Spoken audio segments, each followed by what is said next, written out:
Mais uma decisão lá da Agência Nacional de Saúde Suplementar, a ANS, pode dar mais flexibilidade a quem estiver insatisfeito com os planos de saúde. Uma das alterações permite a portabilidade sem precisar cumprir a carência no caso em que o cliente não esteja gostando do atendimento. O repórter Neto Mota volta ao vivo comigo.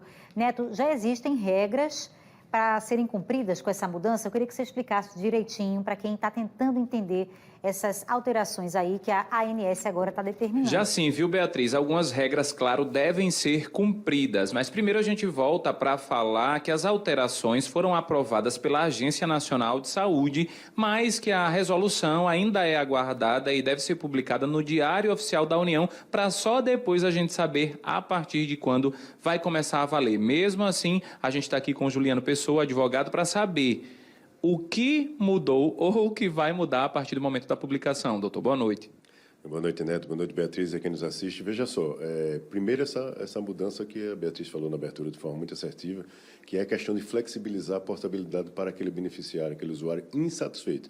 O que influencia muitas vezes na contratação de determinado plano é justamente a sua rede hospitalar. A pessoa mora próximo de determinado hospital que ela está habituada a frequentar, e é isso que influencia muitas vezes a decisão dela.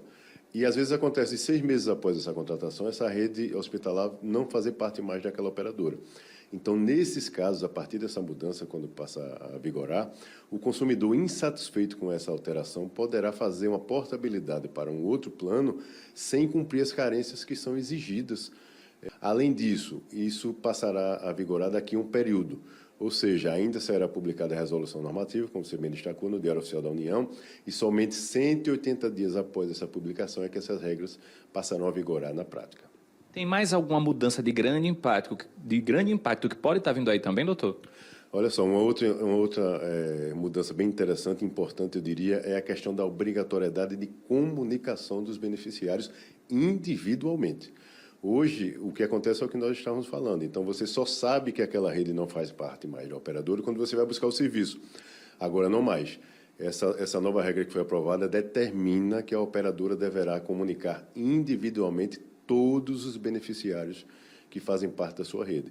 E aí, por isso, aquele que estiver insatisfeito poderá tomar essa medida de portabilidade. A ANS fará também uma aferição, um estudo do impacto dessa rede que está sendo substituída, vamos dizer assim, né? Então, ou seja, se ela estiver fazendo parte de um grupo que corresponda a 80% daquele atendimento que é feito naquela região, ela terá não só que substituir, bem como trazer uma nova rede que atenda a contento essa população, né? Esses beneficiários. Além disso, a depender, poderá haver intervenção até da ANS no sentido de criar obstáculo nessa substituição, ou seja, fazer com que não haja exclusão daquela rede, a depender do caso concreto, mas isso é uma análise que será feita pela própria Agência Nacional de Saúde Suplementar.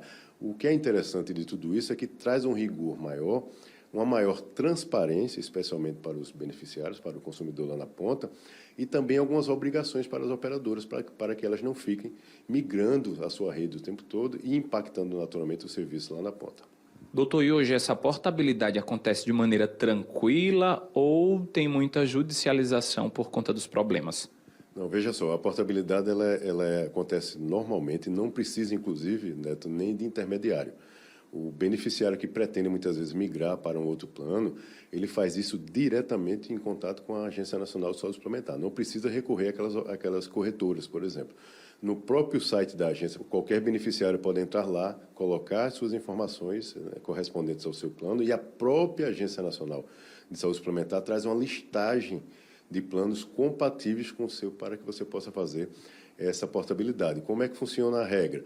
Você só pode migrar para um plano correspondente ao seu, equivalente ao seu economicamente ou inferior. Essa regra pretende fazer com que o consumidor também não só se beneficie, ou seja, ele fique num plano inferior e quando ele seja acometido por alguma patologia, ele migre para um plano superior. Então, esse é o intuito. Além disso, existem regrinhas de tempo, de lapso de tempo. Então, para fazer a portabilidade, o usuário tem que ter estado no plano atual pelo menos por 2 anos, para que ele possa fazer essa migração. Então, existe esse regramento, mas tudo isso é dirimido direto em contato com o próprio site da Agência Nacional de Saúde Suplementar ou ainda pelo 0800, se for o caso. Não precisa de intermediário para fazer portabilidade. Doutor, muito obrigado pelas informações. Beatriz, agora é aguardar, né, a publicação da resolução no Diário Oficial para nós, consumidores, a gente possa então aguardar tudo e essas novidades para poder cobrar as agências aí. Volto para você. Meu querido Neto, deixa eu aproveitar para perguntar aqui para o doutor Juliano, para ficar claro para quem está em casa e também para mim, porque são tantas mudanças, né, doutor, na legislação. Veja bem, vou até ficar mais perto aqui da câmera. O que é que vai acontecer agora? Vai ser assim, quem tem plano de saúde, aí ligou para fazer ali um exame e descobre que o seu plano não atende mais naquela clínica. Aí a pessoa diz assim, eu não quero esse plano não, porque antes era bom aquele hospital, aquela clínica, agora eu não vou poder mais fazer lá onde eu queria? Não, então eu vou mudar de plano. Aí na hora de mudar de plano, ele vai acionar a ANS e justificar que está insatisfeito, ou ele liga para a sua operadora do plano de saúde. Como é que vai ser feita essa troca para que ele tenha direito a entrar, migrar de plano, sem cumprir o prazo de carência? Veja só, Beatriz, é muito pertinente essa pergunta. Veja, isso é direto também com a própria Agência Nacional de Saúde Suplementar, até porque será feita uma análise, né, de se de fato ocorreu essa mudança de rede hospitalar naquele caso concreto, para poder excepcionar a regra geral e aí ele fazer a portabilidade sem ter que cumprir as carências. Então, seja uma rede hospitalar ou aquele serviço de emergência que seja alterado e haja uma insatisfação pelo consumidor, ele poderá, sim, pleitear essa portabilidade sem cumprir esses regramentos que nós falamos aqui, essas normas em relação à sua portabilidade. E isso será também, naturalmente, direto com a própria Agência Nacional de Saúde Suplementar. Não precisa passar nem pela operadora e nem pelas corretoras que fazem, muitas vezes, oferta no mercado de vários planos. É direto com a Agência Nacional de Saúde Suplementar, porque ela vai averiguar a situação, se de fato ocorreu essa substituição da rede hospitalar, e aí sim o beneficiário irá se enquadrar na exceção dele não cumprir a carência para poder fazer portabilidade. Fora isso, segue a regra normal, porque não mudou nada em relação à portabilidade nos trâmites normais que já existem hoje. Somente nesses casos é que irá haver uma exceção nos casos concretos. Que é 180 dias? Exatamente, após a publicação, né, na realidade, no Diário Oficial da União, a partir daí, 180 dias após, é que passará a vigorar esse novo regramento que foi aprovado ontem pela Agência Nacional de Saúde Suplementar, de fato. Obrigada, doutor Juliano, e também Neto Mota trazendo informações importantes com relação à saúde privada, né, particular, para quem paga plano de saúde. Se atualize, fique atento, tá bom? Até já, obrigada pela participação aqui no Cidade.